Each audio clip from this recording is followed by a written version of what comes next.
Só se fala nisso, na série que faz a gente pensar naquilo. Então eu resolvi falar um pouco disso, que é Heated Rivalry. A série que, segundo a internet, veio curar os nossos corações em crise, ou pelo menos nos deixar bem animados com as boas doses de sexo gay escancarado. Heated Rivalry não é uma história clássica de saída do armário, apesar de uma boa surra de clichês aqui. Só que é outra surra que realmente interessa a audiência. A categoria nessa série é tesão em caixa alta. E é interessante mesmo como a gente vai experimentando ao longo dos capítulos a sexualidade de uma forma muito intensa, até meio adolescente, como se fosse a primeira vez mesmo. Pra quem não me conhece, eu sou André Alves, psicanalista, escritor, pesquisador de cultura e comportamento e cofundador do Instituto Float Vibes. Ah, vale sempre aquele aviso, tem spoiler pela frente.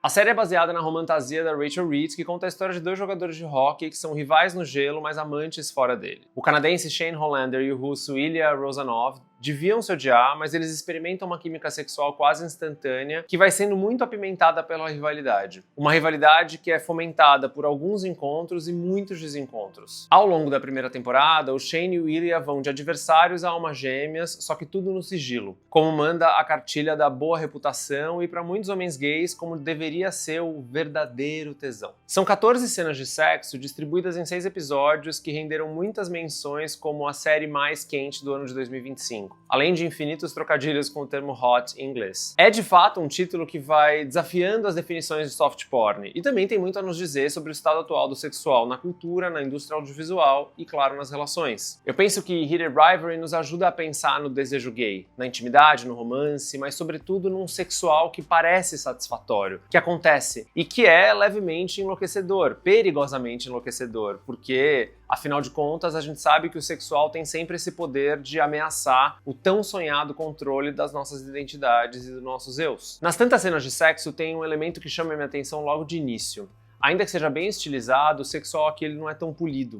O Shane e o Ilya não fazem amorzinho, mas sim comem, cospem, engolem, ajoelham, eles vão pro chão imundo. Nada é explícito, de fato é tudo bastante aesthetic, mas é quente o suficiente para que a gente entre em contato com o caráter rebelde e tão perigoso do sexual. Eu acho que seria um pouco mais interessante se essa pegação toda fosse um pouco menos limpinha. Mais banheiro e menos quarto de hotel, mais Shame do Steve McQueen, menos Heartstopper da Alice Oseman. Mas de qualquer forma, a sexualidade está bastante em cena. Principalmente no começo, quando o Ilya fala menos inglês, eu fico pensando nos tantos arranjos relacionais em que os parceiros só conseguem se entender e se desentender na cama. E como as diferenças que não conseguem ser faladas estão presentes no encontro sexual. Como eu costumo falar bastante, a gente leva muitos afetos negativos para a sexualidade, seja para a cama ou para o dark room, enfim. É como tão bem define o psicanalista britânico Darren Leader no Alguma Vez é Só Sexo. A sexualidade tem muita coisa envolvida. Tem a história de cada um, a educação de cada um, angústia, culpa, vingança, violência, tem amor. Quando a gente reduz a sexualidade a só uma questão de prazer e desprazer, a gente deixa de ver aquilo que a gente precisa ver para poder repensar o que é sexo e o que é sexualidade.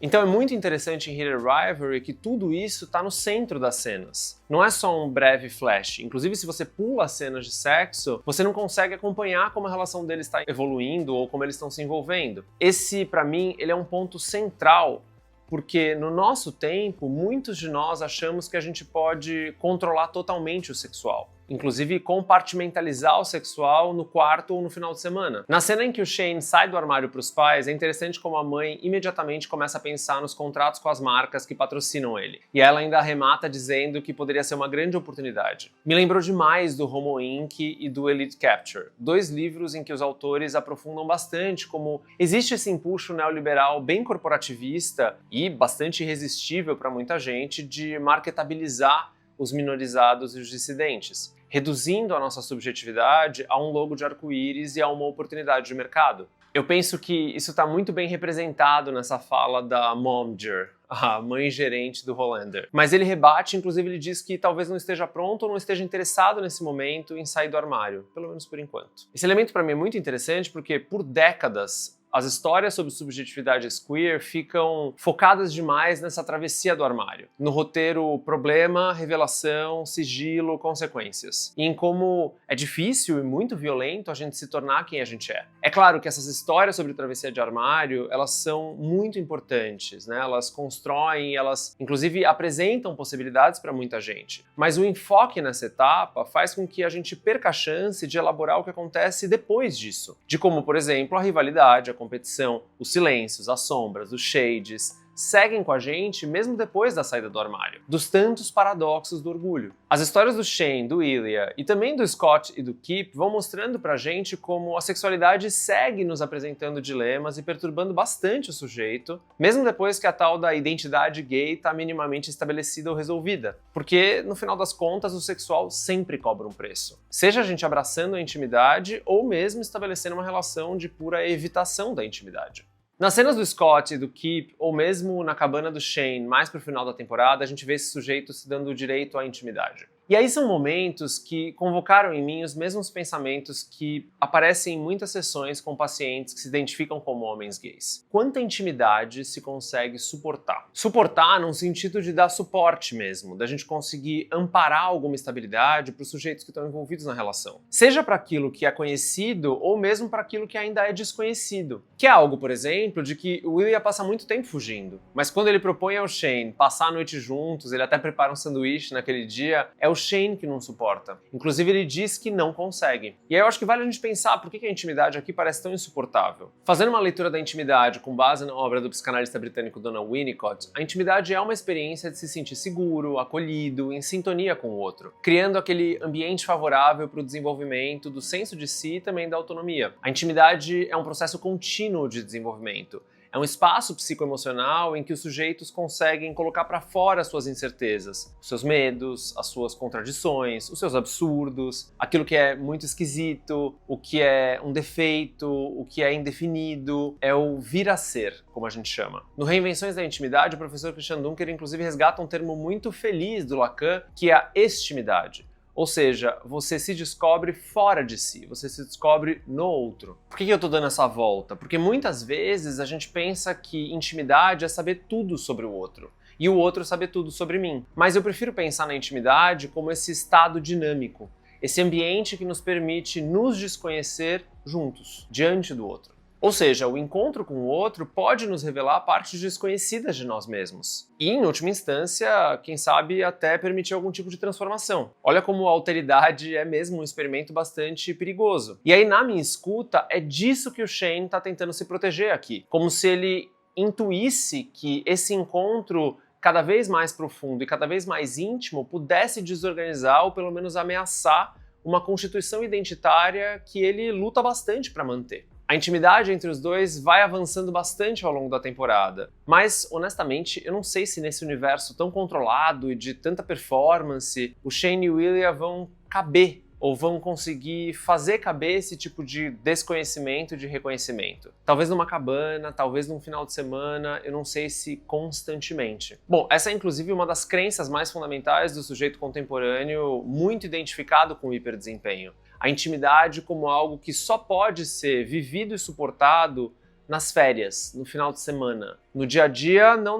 No dia a dia, só controle, disciplina, sem distrações, porque isso pode ameaçar o desempenho. E aí, isso vai levar, em muitos casos, a uma evitação do envolvimento emocional. Como se muitos de nós fôssemos o Shane levantando do sofá e dizendo não, isso eu não consigo. Daí vamos lá. O que é interessante, tanto na dupla Shane e Ilya, quanto no Scott e no Kip, é que ambas subvertem um pouco o roteiro que orienta a expectativa clássica em relação aos encontros. Os nossos jogadores vão se dando conta de como uma relação não obedece necessariamente às expectativas. Pelo contrário, muitas vezes subverte. E é nessa surpresa que mora o tesão. É como a cena em que o Shane experimenta uma dose imensa de prazer e logo depois manda uma mensagem pro Ilya dizendo mas a gente nem se beijou. Olha como o roteiro sexual aqui ele é de alguma forma sabotado, porque ele tem muito prazer nesse momento, mas ao mesmo tempo o roteiro volta à mente dele e fala não, peraí, mas eu queria que tivesse sido de outro jeito. O Shane e o Ilya levam 8 anos para se abrir para essa intimidade da qual eu tô falando. E às vezes leva tempo mesmo. Às vezes, inclusive, leva tempo demais. Só que aqui eu acho que a gente tem uma grande armadilha em Heated Rivalry. Esse enaltecimento das relações que são esporádicas demais. Uma espécie de glamorização da indisponibilidade. Essa tão conhecida crença de que a disponibilidade demais ou a estabilidade grande demais acabam comprometendo a paixão. Só que eles também vão se dando conta do valor que a intimidade pode ter. Por exemplo, como é bonita e delicada aquela cena na praia em que as mãos deles se encostam. Ou mesmo os pés se encostando nas coletivas de imprensa. Como eles vão se abrindo para essas sutilezas da relação e do encontro. Eu acho que tudo isso atinge o seu ápice naquela cena da ligação. É aqui que o Shane se interessa pelo sofrimento do Ilya. A morte do pai do Ilya parece abrir uma fissura nessa armadura que acaba sendo grande o suficiente para que ele se revele emocionalmente. Não tem falso selfie aqui. É bonito como os dois estão aqui muito ligados pelo afeto. Ainda que um fale russo e o outro não, algo se traduz. É uma forma muito boa de mostrar como uma relação íntima só consegue se forjar se a gente acreditar que naquela ligação a gente tem um ambiente minimamente acolhedor para o nosso sofrimento, para que a gente possa sofrer juntos. É um alguém que nos interessa não só porque essa pessoa nos enxerga num pedestal, nos oferece uma imagem muito bonita, muito interessante, muito lustrosa, muito bem-sucedida, a ponto de querer fazer com que a gente seja aquela pessoa. Mas é alguém que também se importa com a nossa dor, que é capaz de, junto comigo, tornar o sofrimento da vida um pouco mais tolerável. Claro que boa parte disso não é muito consciente, mas tem que estar minimamente claro. Daí, fazendo uma generalização, o que a minha prática clínica tem me mostrado é que muitos homens gays têm evitado bastante a intimidade com medo de abrir mão dessa constituição identitária da qual eu falava há pouco. Como se explorar o senso de si na intimidade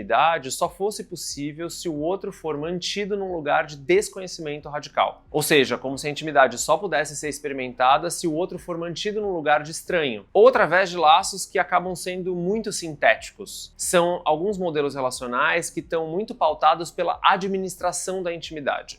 Ela deve ser controlada, ela deve ser dosada, ela não pode ser exagerada. Bom, por muitos anos essa é a relação inclusive que o Ilya e o Shane têm. Talvez por isso que a série seja um sucesso tão grande, né? Ela faz a gente acreditar que dá pra ser assim. Eu tenho pensado em como parece que tá faltando pra nós um repertório um pouco mais amplo de como construir e sustentar a intimidade. Como que a gente consegue dar suporte pra intimidade. Mas não só pelados na cabana, mas também, sei lá, irritados na fila do supermercado ou mesmo entediados no trânsito. O excesso de idealização tem nos atrapalhado bastante nesse processo. Como se a intimidade fissurasse demais os ideais anabolizados que a gente tem construído de sucesso, virilidade e beleza. O que eu tô propondo é que a gente tem sido muito bom em estar ocasionalmente próximos, situacionalmente juntos. E o que tem sido ou me parecido bastante escasso é a capacidade de ficar perto demais, íntimo demais. Inclusive quando a gente está falando sobre a intimidade entre homens. Inclusive quando a gente está falando sobre a intimidade de homens gays. Na cena em que o Ilya está conversando com o pai na Rússia, a gente tem um aprofundamento de como a história dele é atravessada por ideais muito rígidos de masculinidade. Uma masculinidade, inclusive, totalmente construída em cima do hiperdesempenho, do medo do fracasso, nesse código de conduta muito severo desse pai, que não consegue nem respeitar o luto da mãe do Ilya. O filho só existe se for o melhor. Quando o resultado é diferente desse melhor, parece que o filho passa a ser só uma grande vergonha.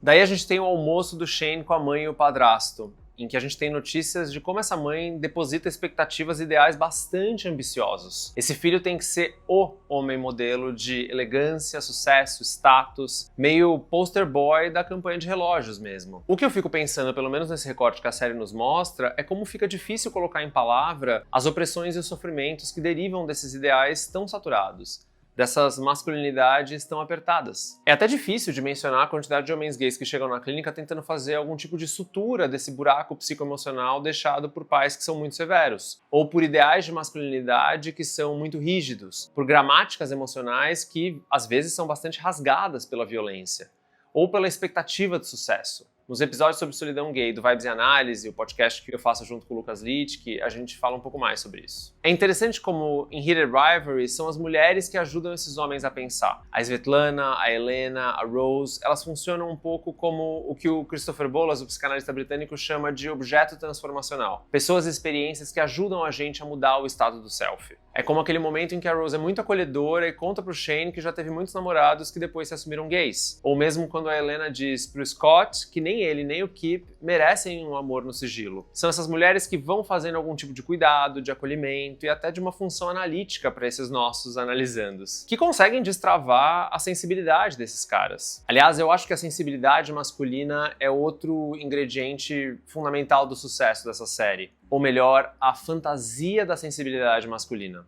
Sabe aquela cena do Scott dizendo o que ele realmente sente logo de início? Ou mesmo o monólogo em russo do Ilya pelo telefone? Nesses momentos, a gente está vendo homens que são capazes de comunicação e de compaixão.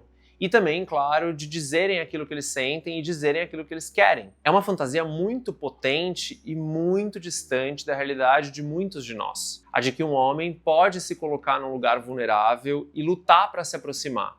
Não para destruir, para se aproximar, para conquistar a intimidade e não necessariamente para subjugar ou submeter o outro. É para se abrir e não para controlar. Ou seja, são homens que topam se relacionar e desbravar as águas tão imprevisíveis da intimidade. Mas eu também acho que a gente não pode ser ingênuo aqui, porque os 4 homens que protagonizam Heated Rivalry performam uma masculinidade hegemônica bastante clássica. Ou, como muita gente vai dizer nos comentários, eles são 4 homens padrão. Mas mais do que como eles aparentam, vamos pensar na agressividade dos jogadores, nos discursos motivacionais bastante inflamados, nas incontáveis vezes que um manda o outro para aquele lugar. Tudo isso vai alimentando a fantasia de muitos homens gays de se relacionarem ou mesmo se portarem como homens heterossexuais. São machos que falam como machos. São jogadores que jogam como machos. São bem-sucedidos como machos. E que mantém uma sexualidade na clandestinidade como muitos machos. Eu lembrei daquele livro do sociólogo Richard Moscowski, O Desejos Digitais, uma análise sociológica da busca por parceiros online, em como ele destaca que não é tímida a quantidade de homens que se interessam por outros homens, mas que tem que ser discreto, fora do meio, na encolha ou no sigilo. Juntando esses elementos, eu acho que a gente está o tempo todo andando nesse fio da navalha, de um enaltecimento excessivo dessa masculinidade performativa clássica e, ao mesmo tempo, também vivendo uma experiência meio reparadora,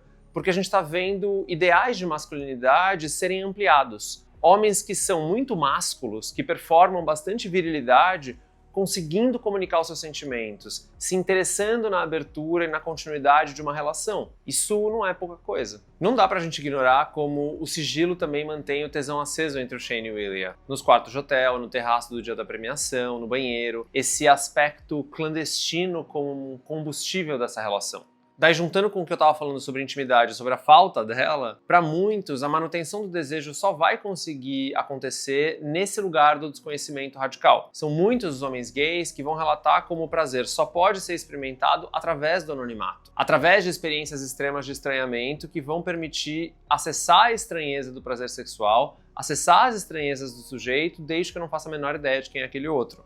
E aí vamos lá, nada contra o sigilo como disparador do tesão, pelo contrário, a gente sabe como essa dupla sigilo-revelação, conhecido-desconhecido, fazem o desejo arder. A questão é quando isso escorrega para o campo do fetiche. Fetiche aqui num sentido mais psicanalítico mesmo, quando o sujeito fixa em um objeto ou em um pedaço de objeto a sua excitação. E sem isso não é mais possível obter prazer. Ou seja, faz com que o roteiro sexual fique muito restritivo. E muitas vezes vai sufocando a possibilidade de dar vazão ao sexual. Ou mesmo bloqueando qualquer tipo de evolução relacional, de continuidade relacional. Como se o compromisso ou aquilo que é conhecido sempre estragassem o tesão. Do que eu tô falando?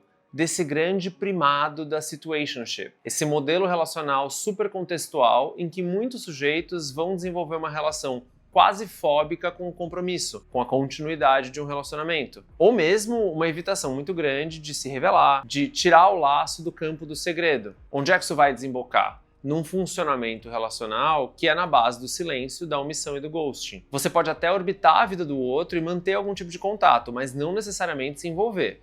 Vamos se falando. É de fato um novo modelo relacional. Quem diz que a monogamia e a não monogamia são os únicos caminhos possíveis. Mas também é uma fonte muito grande de pessimismo relacional. Esse sentimento que tanto assola o contemporâneo. Porque paira no ar uma evitação dos acordos, dos pactos ou até mesmo da responsabilidade. E aí é curioso como a gente tem uma oposição entre as duplas Ilya Shane, Scott e Kip. Porque as duas vão saindo do lugar do sigilo ao longo da temporada, só que no caso do Scott e do Kip, a intimidade chega bem cedo.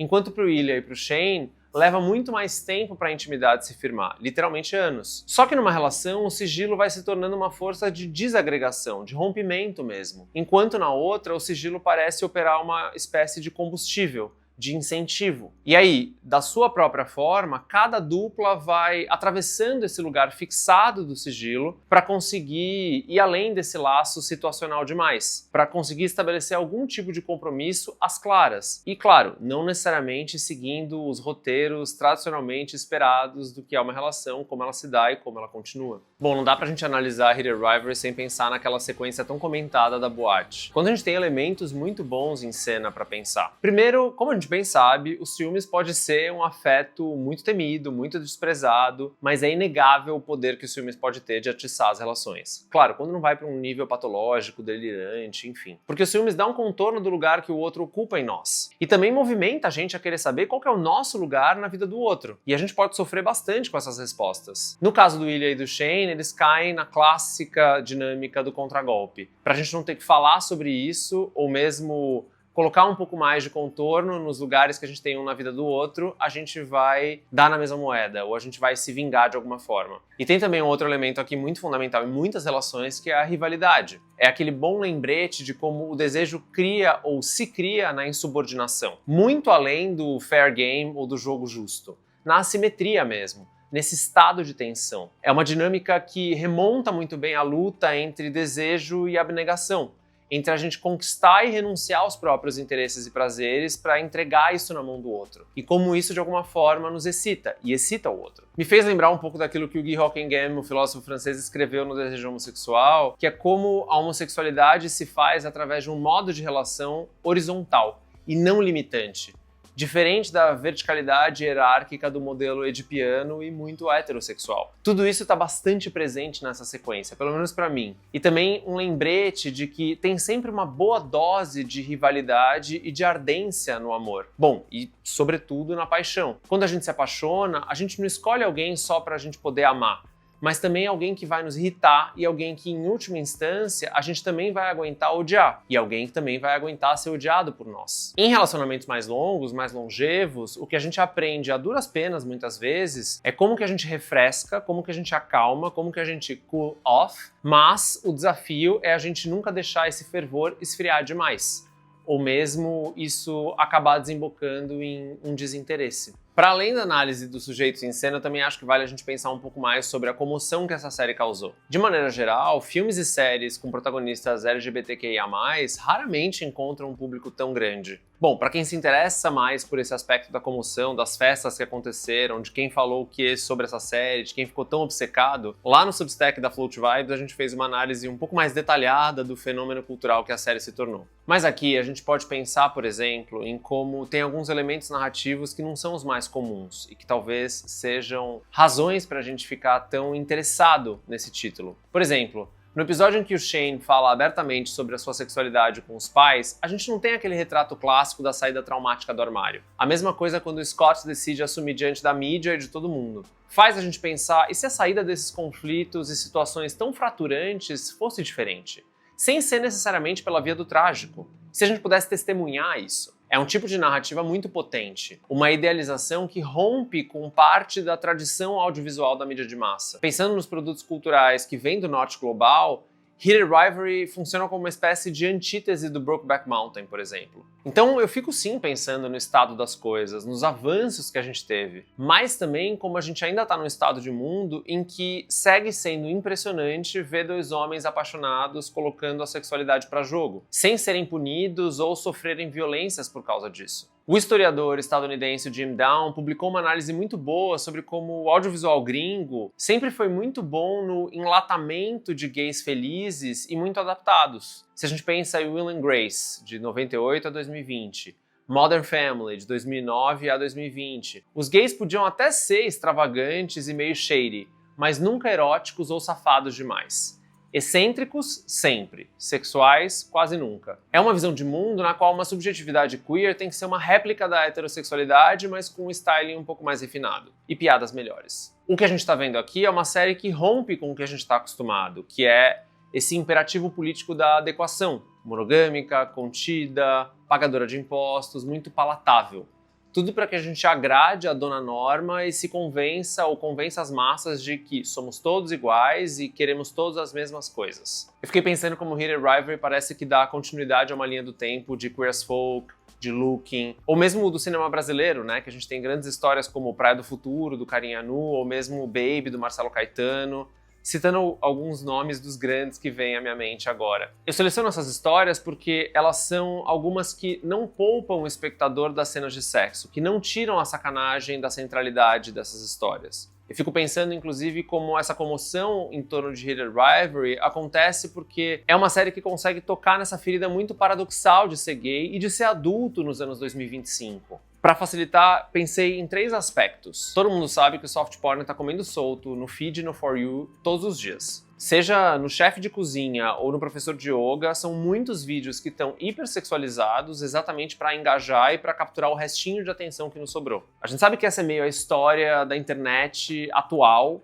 que pode ser muito bem definida como um cassino cognitivo do pornô, ou softcore porn para as massas. Esse é o elemento 1. Mas um segundo elemento é que, em contrapartida a isso, a indústria audiovisual se tornou cada vez mais polida, mais higienizada e mais dessexualizada. Tem uma análise de 40 mil filmes feitas pelo The Ringer em 2024 que conclui que o sexo vem se tornando cada vez menos comum nas telas. Já The Economist descobriu que o conteúdo sexualmente explícito nos 250 filmes de maior bilheteria nos Estados Unidos caiu quase 40% desde os anos 2000, enquanto as referências a drogas, violências e palavrões permanecem em níveis muito estáveis. Tem uma outra pesquisa da UCLA de 2023, na qual metade dos 1.500 entrevistados entre 13 e 24 anos diz que o sexo não é necessário na maioria dos programas e filmes, e mais da metade disse que preferiria ver relacionamentos platônicos sendo retratados. Em 2024, outro estudo, feito dessa vez pela Talker Research, entrevistou 2.000 jovens e descobriu que 43% deles achavam as cenas de sexo como desnecessárias, que não acrescentavam nada à história. E que 40% dos participantes dizem que desligam o filme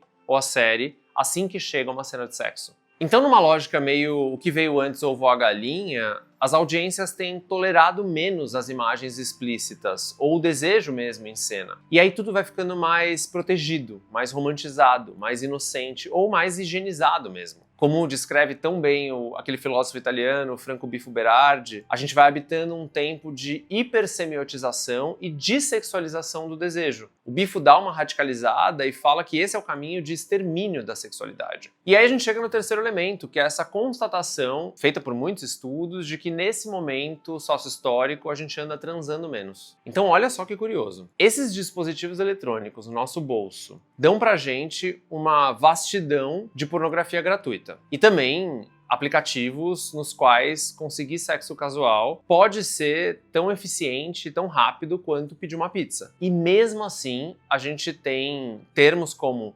desencontro afetivo, miséria erótica, apagão sexual, se tornando muito presentes no nosso tempo. Comuns até demais. É como arremata o título de um vídeo que eu vi no YouTube esses dias: o problema não é você, ninguém mais transa mesmo. Então parece que essa terra prometida sem fricções seja talvez conveniente demais para manter vivo esse interesse. Por tudo isso, é tão interessante o período em que a história de Hidden Rivalry se passa, porque é um tempo que parece ser pré-mídias sociais. Junto com uma condição de superexposição desses atletas, o encontro entre eles é muito pouco facilitado, é muito difícil. Ou seja, tem sempre algum tipo de fricção, tem espera, tem mistério, tem surpresa, e tem, sobretudo, um tempo para que o desejo se forme. Eu escuto muitas vezes na clínica sobre essa ideia de um desejo imediato, urgente, que precisa ser atendido imediatamente. Como se algum tipo de obstáculo ao desejo não fosse exatamente aquilo que alimentasse o desejo. E tem uma outra parte que é, nesse tempo pré-mídias sociais dos nossos protagonistas, parece que eles também não estão imersos em tanta imagem. Tenho pensado bastante sobre como a gente vive em um tempo em que existe uma espécie de aprisionamento do sexual no campo das imagens, no campo escópico. Tanto uma sublimação do desejo através da imagem, que vai excluindo ou mesmo recalcando o sexual, quanto uma superestimulação do erotismo visual em detrimento da experiência sexual. É uma saturação tão grande do ideal na imagem que a gente perde o interesse na vivência concreta e corporal. Quantas vezes eu já ouvi relatos de gente que perde o interesse depois de trocar algumas nudes? Não desiste de encontrar, não quero mais saber. É como se nessa velocidade da imagem não desse tempo para o desejo se formar ou se manter. O interesse no encontro, ele esvazia muito rápido. E aí, consequentemente, tudo fica muito compulsivo, muito masturbatório e muito, mas muito insatisfatório. Eu não acho que Hidden Rivalry resolve tudo isso, até porque seria botar expectativa demais num único objeto cultural. É uma série de streaming, é um produto cultural e, assim como tantos outros, está sim explorando o desejo homossexual e convertendo toda a força libidinal em sistema de representação. Isso tá posto. Mas, de alguma forma, a série e tudo que foi feito dela rompe um pouco com esse aprisionamento do mero espetáculo ou mesmo da sublimação através da imagem. Vai nos dando um certo gostinho de retorno do recalcado, botando o tesão pra fora. É muito excitante, até reconfortante, a gente poder assistir o desejo homossexual pulsando. A sexualidade aparecendo menos como um gatilho ou um bait e mais como uma experiência de fruição. Como Jim Dawes escreveu no New York Times, se você quer entender por que essa série se tornou equivalente a um terremoto cultural na nossa comunidade, a resposta é que assistir a um casal gay ser um pouco chato e apaixonado ainda é algo radical. Ainda mais quando força a gente a pensar sobre a intimidade, sobre o encontro sexual e sobre a imprevisibilidade do desejo. Para fechar essa análise, eu queria pensar um pouco mais sobre o tempo em Hidden Rivalry. Como o tempo passa e ninguém envelhece, mas eles, de certa forma, evoluem, entre aspas, claro. Eles ficam mais bem-sucedidos, mais bonitos e mais sarados, muito sarados. E é aqui que eu acho que essa série nos trai, pelo menos um pouco. Os corpos são reais de menos e ideais de mais. E a gente tem pouquíssimas notícias do trabalho que dá chegar e se manter no lugar de ideal, especialmente do corpo ideal ou do corpo padrão. É claro que é uma série muito bem adaptada ao seu tempo, um tempo de padrões estéticos cada vez mais inatingíveis. Até o barista que batalha pela vida e pelo futuro de Nova York tem que encontrar tempo e dinheiro para poder cultivar um corpo com menos de 5% de gordura. Mas, de novo, o que me chama muita atenção é como simplesmente não se fala, pelo menos ao longo da primeira temporada inteira, sobre o esforço que é empregado na construção desses corpos tão esculturais dos nossos protagonistas. A gente não tem nenhuma menção de como esses homens fazem para manter esse físico semelhante a divindades da antiguidade. Mas, como nos ensina a psicanálise, algo sempre transborda, nem que seja fora da cena. Eu estava lendo uma entrevista do Hudson Williams, que é o ator que faz o Shane para Men's Health em 2026, e ele diz que ele quer ganhar 10 pounds ou 5 quilos de músculo para a segunda temporada da série. O objetivo dele é ficar maior, mais parrudo e mais suculento. Ainda na Men's Health, o François Arnault, que é o ator que faz o Scott Hunter, ele diz que para a série, para a primeira temporada, ele queria parecer que nunca leu um livro na vida. E por um período ele conseguiu chegar nesse corpo. É claro que cada um faz o que bem entender do seu corpo, eu acredito muito nessa premissa, ela é inegociável. Mas eu acho que a gente tem uma tese aqui, uma tese não dita. Parece que, no momento atual da sexualidade, da corporeidade gay, o corpo escultural está implícito. Pelo menos no audiovisual, as histórias que estão sendo contadas, elas tendem a enaltecer e enfatizar corpos que são esculturais, sem necessariamente abordar o sofrimento que é causado e vivido na construção desses corpos. Meio como se fosse ao mesmo tempo uma premissa e também um tabu. Todo mundo tem que fazer, mas não necessariamente tem que falar a respeito. É uma pergunta que eu fiquei me fazendo a cada post que eu li, a cada análise emocionada sobre Hidden Rivalry. Será que seria um sucesso tão grande se o físico desses 4 atores principais não fosse tão idealizado? Será que existiria o mesmo interesse pelo sexual se a gente tivesse corpos menos esculpidos em cena?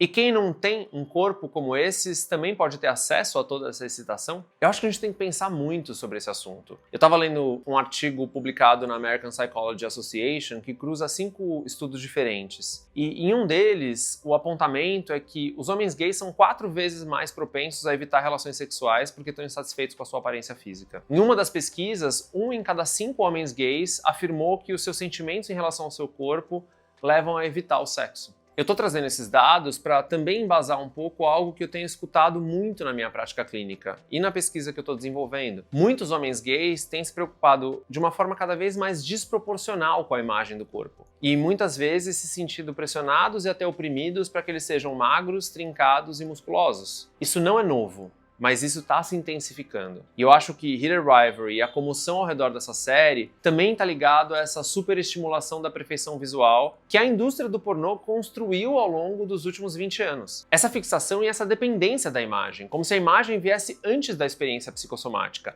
a ponto de que, se a imagem do corpo não tá estabilizada, imaginariamente, claro, é justo ou é apropriado evitar a experiência psicossomática, evitar o sexual, porque a imagem não está no lugar que deveria estar. É tipo aquela cena do Psicopata Americano, sabe? Em que o protagonista tá transando e se olhando no espelho enquanto transa. Naquela ficção, a gente tem praticamente um tributo ao Lacan e aquela ideia de que a gente faz sexo com nós mesmos, de que a relação sexual não existe. Enfim, é uma leitura mais rasa, mas muito comum desse trecho da obra do Lacan. Só que a realidade, ela é um pouco diferente, ou a interpretação que a gente tem visto acontecer, ela é bastante distinta. O que muitos homens gays e também sujeitos da vida cronicamente online em geral vão manifestar é um excesso da consciência de si durante a experiência sexual. Algo que talvez seria melhor definido por uma ansiedade desmedida em relação ao olhar do outro, ao que o outro supostamente está pensando sobre o corpo do sujeito. No português claro, são uns pensamentos meio intrusivos e meio paranoicos de: será que eu tô bem?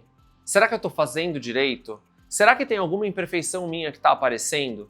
Será que era melhor ele não ver, ou eu não tirar essa parte da roupa, ou eu não estar nessa situação? É como uma avaliação de performance em tempo real. É muito ansiogênico. E é óbvio que isso vai desembocar em um comportamento mais evitativo. E aí é uma questão fundamental, porque com frequência muitos sujeitos vão passar a mensurar a intimidade ou condicionar a intimidade de acordo com quão sexys eles estão parecendo, com quão ideal eles estão parecendo, e aí sim a estabilidade do laço pode ou não pode ser possível. Por que eu estou estressando tanto esse ponto? Bom, primeiro porque, como algumas pessoas sabem, eu estou trabalhando num livro a respeito desse tema. Segundo, porque eu também acho que Heated Rivalry nos oferece a libertadora hipótese da erotização, do tesão, do desejo que está pulsando. E aí é bastante ambíguo, porque é como se fosse reafirmada, mas também quebrada a hiperfixação na imagem do corpo estatuesco. É que a gente possa caminhar para a corporeidade, para o pump que pulsa, que vai além do pump do narciso. É o oposto daquele texto tão famoso da R.S. Bennett, Everyone is beautiful and no one is horny, né? Todo mundo é bonito e ninguém tem tesão.